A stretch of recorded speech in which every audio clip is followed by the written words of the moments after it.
It's 9:29 in my city. I'm Paul Hebron, and you're listening to The Basement People. Hey, what's going on? Why are you guys in my bedroom? Oh, we just like watching you sleep. Yeah, we remembered when you were a baby, and we were just looking at you, saying how cute you look. Sorry to wake you up, though. Bye now. May and Lynn are my oldest sisters. I woke to see them standing over me with smiling faces. That was unusual to awaken and find them in my room. Even stranger was the way that they smiled at me. Something was up. I leaped out of bed, ran into the dining room to find them quickly trying to gather Polaroid photos spread out over the dining table. They beat me by a nanosecond, so I spun around, snatched the Barbie dolls out of Lynn's hands. Look, what were you guys doing in my bedroom? And what is on the photos? Tell me, or you'll never see your dolls again. May smiled and said, Sure, take our dolls, but we've got something you would not want anyone to see. Yeah, and we got 10 of them, Lynn said. May held out a hand to reveal a photo of me asleep with the Barbie doll next to my face on the pillow.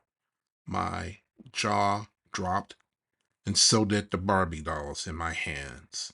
Lynn rushed and quickly scooped them up from around my feet. So here's the deal, May continued. From now on, you work for us.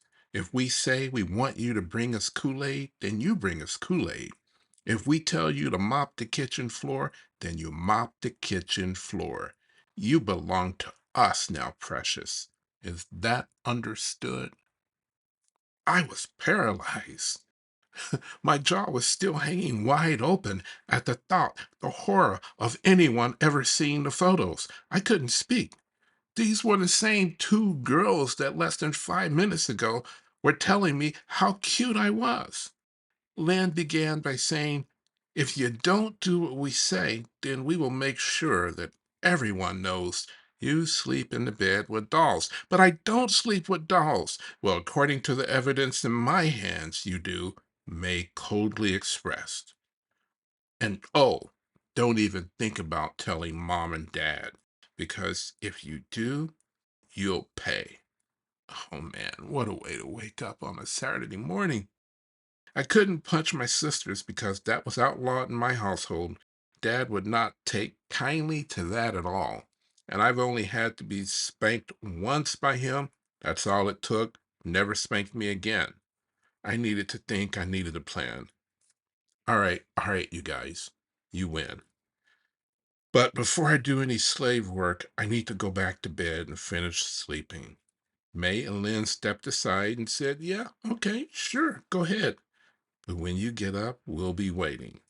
I never slept in on Saturdays, especially past noon, and I could not imagine what was waiting for me. I had to think of something. Then I could hear my mom in the other room asking, Where's Paul today? My younger sister said, He won't get out of bed. And mom walked in and said, What are you doing still asleep? Inspiration. Mom? Yes. Is that you? Yes. Are you all right? Oh, I feel so sick, Mom. I don't think I can get out of bed. Have you had breakfast? No, I don't think I can eat anything. When did you start feeling ill? When I got up this morning and I went in the dining room for a few minutes, then I felt weak and faint, and all of a sudden I felt like I was just going to pass out. So I went back to bed. Mom takes my temperature and she says, you don't have a fever. All right, just lay here. I'll get your sisters to go bring you something. Pretending to be sick on a weekend works a lot better than on a school day. This was going to keep me from being blackmailed for a while for sure. For the next week, I continued to be sick, and believe it or not, Mom continued to make my older sisters wait on me hand and foot. If they complained, I'd spit up whatever food they brought me, and I made sure some of it landed on them. I told May I would continue to be sick of them until I got all 10 Polaroid photos.